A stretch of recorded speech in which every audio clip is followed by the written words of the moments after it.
कहा जाता है कि यह एक ऐसी फिल्म है जो वास्तव में लोगों को मौत के डर से कंपा देती है और यह दुनिया भर में सबसे ज्यादा कमाई करने वाली हॉरर फिल्म भी है। कहानी की शुरुआत होती है एक छोटे लड़के से जो बारिश में एक कागज की नाव का पीछा कर रहा है और अचानक वह नाव पानी के बहाव में बहकर नाले में चली जाती है।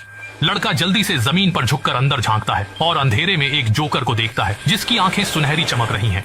लड़का उस पल डर के मारे चौंक जाता है। अरे जॉर्ज, कितना प्यारा कुत्ता है, क्या तुम काटना चाहते हो? जोकर के लगातार लालच देने पर जॉर्ज आखिरकार अपनी सतर्कता भूल जाता है और कागज की नाव निकालने के लिए नाले में हाथ डालता है। पर अगले ही पल जोकर अचानक अपना खूनी मुंह खोलता है और सीधे उसकी बाह काट देता है। सुनसान सड़क पर जॉर्ज की करुण चीखें गूंजने लगती हैं। जोकर अपनी बाहें लंबी करके उसे पकड़ लेता है और सीधे नाले में खींच ले जाता है। जॉर्ज के गायब होने के बाद से शहर में कई अजीबोगरीब घटनाएं होने लगीं और सभी बच्चों से जुड़ी हुई थीं।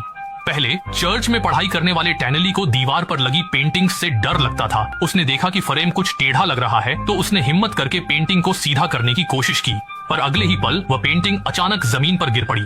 मजबूरन टैनली ने उस पेंटिंग को फिर से दीवार पर टांग दिया और देखा कि उस डरावनी औरत की तस्वीर गायब हो गई है। जैसे ही टैनली हैरान हुआ, अचानक उसके पीछे से एक अजीब आवाज आई। पीछे मुड़कर देखा तो वह डरावनी औरत उसके सामने खड़ी थी और विचित्र ढंग से मुस्कुरा रही थी।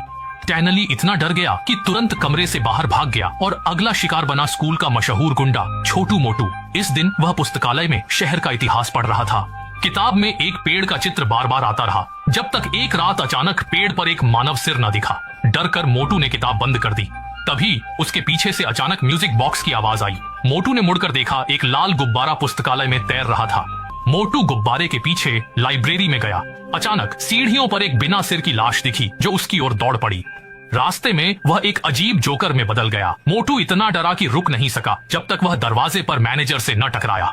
पीछे का जोकर गायब हो गया। मोटू ने राहत की सांस ली, लेकिन जैसे ही वह पुस्तकालय से निकला, स्कूल के गुंडों से भिड़ गया।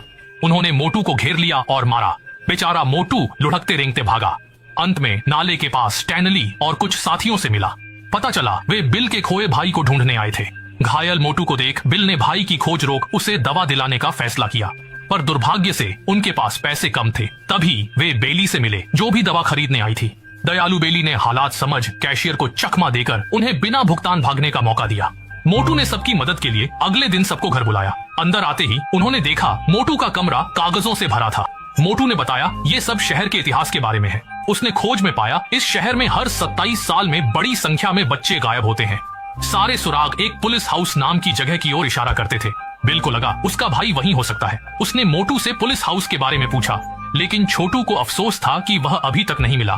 सबको लगा छोटू कहानी बना रहा है, बिल को भी। पर छोटू के घर से निकलने के बाद सभी को अजीब चीजें हुई। अस्थमा पीड़ित एडी भूत घर के पास बीमार पड़ा। दरवाजा अपने आप खुल गया। आवाज से एडी चौंका। जैसे ही वह गोलियां उठाने झुका, एक सूखा हाथ आया। क्या यह मेरी मदद करेगा एडी? एडी पहली बार इतना बदसूरत व्यक्ति देख डर से गिर पड़ा।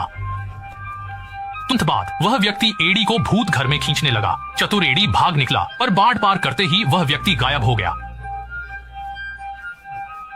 पास ही एक जोकर गुब्बारे लिए खड़ा था, उसे अंदर बुला रहा था। आओ जोकर से मिलो दोस्त। जोकर की बात और हंसी से एडी वहां से भाग गया।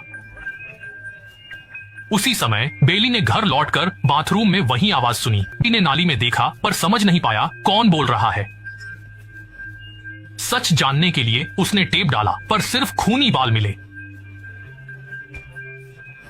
अचानक नाली से बाल और खून निकला। बेली को जकड़ लिया। खून देख बेली चिल्लाया, पिता को बुलाया, पर पिता को खून नहीं दिखा। वे रात भर वही घटना खोजते रहे। अजीब घटना का सामना करना पड़ा जब उसने देखा कि जॉर्ज के कमरे की बत्ती अचानक जल गई।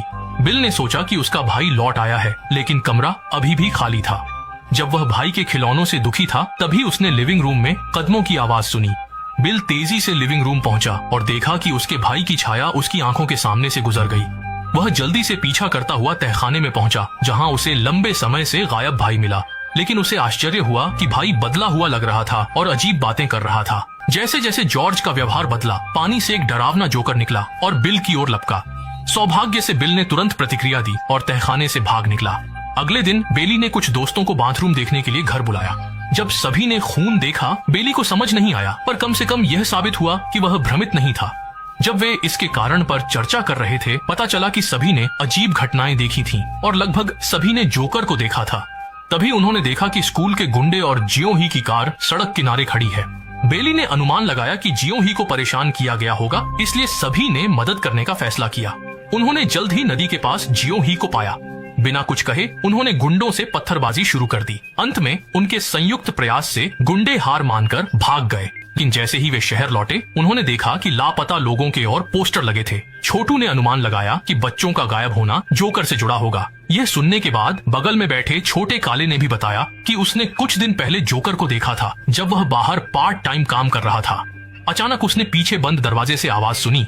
पलटकर देखा तो अनगिनत जले हाथ दरार से बाहर आने की कोशिश कर रहे थे। फिर दरवाजा किसी अदृश्य ताकत से खुल गया। सुनहरी आंखों वाला जोकर अंदर खड़ा उससे मिलने को था कि तभी स्कूल का गुंडा अचानक गली में गाड़ी लेकर आ धमका और बिना वजह उसे डांट लगा दी। होश में आने पर जोकर कहीं नहीं था। छोटे काले ने सबको बताया। वो जले हाथ उसे बचपन की आग की याद दिला गए। वो उसके मन का सबसे डरावना स्मृति थी, क्योंकि उस हादसे में उसके माँ बाप मर गए थे। छोटे काले की बात सुनकर सबको लगा, भले ही हर किसी ने अलग दृश्य देखा हो, पर सबने अपने सबसे बड़े डर का सामना किया था। चर्चा के बाद भीड़ मानती थी कि जोकर खास तौर पर उन डरपोक बच्चों को नुकसान पहुंचाएगा। ये तय करने के बाद कि कातिल इंसान नहीं हो सकता, बिल को कुछ सूझा। वो तुरंत दोस्तों को अपने गैरेज में ले गया ताकि भाई को ढूंढने के लिए जुटाई गई जानकारी दिखा सके। बिल को पता चला कि हर लापता बच्चे के पास नाले का पाइप था और ये पाइप भूतिया मकान के पास मिलते थे। उसे शक हुआ कि कहीं उसका भाई उस मकान में तो नहीं बंद है, इसलिए उसने भाई को बचाने के लिए भूतिया मकान जाने का मन बनाया। दोस्त उसे अकेला जाने नहीं दे सकते थे, सो कई लोग शहर के उस डरावने मकान में पहुंचे। बिल सबसे आगे एडी और रिची के साथ अंदर गया। दरवाजा पार करते ही तीनों ने ऊपर से चीखने की आवाज सुनी। सीढ़ियां चढ़कर देखा तो एक लापता लड़की मिली, जिसे अगले ही पल किसी अदृश्य शक्ति ने खींच लिया। जैसे ही वो तीनों लड़की को बचाने जा रहे थे, एडी ने पीछे से अपना नाम सुना। मुड़ा तो बिल और रिची पहले ही कमरे में घुस चुके थे और अगले सेकंड में दरवाजा अपने आप बंद हो गया। एडी दरवाजा खोलने दौड़ा, पर फर्श टूटा और अजीब हाथों ने उसे थपकी दी। एडी ने मुड़कर देखा, वही भूत बना व्यक्ति था। डर से फिसलकर मेज पर गिरा, हाथ टूटा। रेफ्रिजरेटर अचानक खुला। तुरंत एक विशाल जोकर अजीब मुद्रा में दिखा और एडी पर झपटा। एडी डर से जोकर को थप्पड़ मारता रहा, पर जोकर ने उसकी बांह पकड़ खाने का नाटक किया। एडी का डर देख जोकर उत्तेजित हुआ, खूनी मुंह खोलकर उसे निगलने को तैयार हुआ। जैसे ही वह उन पर झपटा, बेरी और साथियों ने लोहे की छड़ से जोकर को मारा। क्रोधित जोकर सबको मारना चाहता था, पर गंभीर चोटों के कारण कुएं में लौट गया। बिल ने कहा, जोकर को मारकर बच्चों को बचाना चाहिए, पर केवल बेली सहमत हुआ। बाकी ने सोचा 27 साल बाद जोकर कमजोर होगा, जोखिम लेने की जरूरत नहीं। लेकिन अगली सुबह जोकर बेली के घर आया और उसे उठा ले गया। यह सुनकर बिल के दोस्त गुस्से में हथियार लेकर भूतिया घर में घुस गए। उसी समय बेली जागा और देखा कि उसके पास खोए बच्चों के खिलौने थे। उसने देखा बच्चों के शव हवा में तैर रहे थे। पीछे से अजीब आवाज आई। मुड़कर देखा तो जोकर राक्षसी नृत्य कर रहा था। जब जोकर ने बेली को उठाया, लड़की ने कहा, मैं तुमसे नहीं डरती। जोकर ने बेली पर लेटकर जांचा, डर नहीं मिला। गुस्से में उसे फिर बेहोश कर दिया। जब बिल और दोस्तों ने बेली को पाया, वह हवा में तैर रहा था। उसे नीचे खींचा, पर वह बेहोश था। तभी चब्बी ने उसे चूम लिया। वह बेली से प्यार करता था और अपने प्यार से उसे जगा दिया। जब सब खुश थे, बिल ने अपने गुमशुदा भाई को देखा। एक हाथ कटे जॉर्ज को देखकर बिल का दिल टूट गया। वह धीरे से भाई के पास गया और उसे गोली मार दी। बिल ने तैरते बच्चों को देखकर समझ लिया कि उसके भाई की हत्या हुई थी। अचानक गिरा हुआ जॉर्ज हिला और जोकर में बदल गया। सबने जोकर से लड़ने की हिम्मत की, पर हार गए। बिल भी पकड़ा गया। जोकर ने बच्चों को पकड़ लिया। जोकर ने देखा कि बच्चों का डर कम हो रहा था। उसने कहा कि अगर वह बिल को ले जाए तो सब माफ हो जाएगा। पर जोकर ने बच्चों की एकता को कम समझा।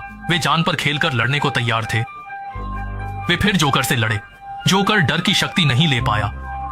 वह कमजोर हो गया। बच्चों ने उसे घेर कर मार डाला। जोकर के मरने पर शव गिरे। बिल को भाई की जैकेट मिली। वह रो पड़ा। घर छोड़ने के बाद सबने तय किया कि अगर 37 साल बाद जोकर लौटा तो वे कहीं भी हों, वापस आकर उसे फिर से मारेंगे। एकता डर को हराने का सबसे अच्छा तरीका है। बस आज की कहानी यहीं खत्म, फिर मिलेंगे।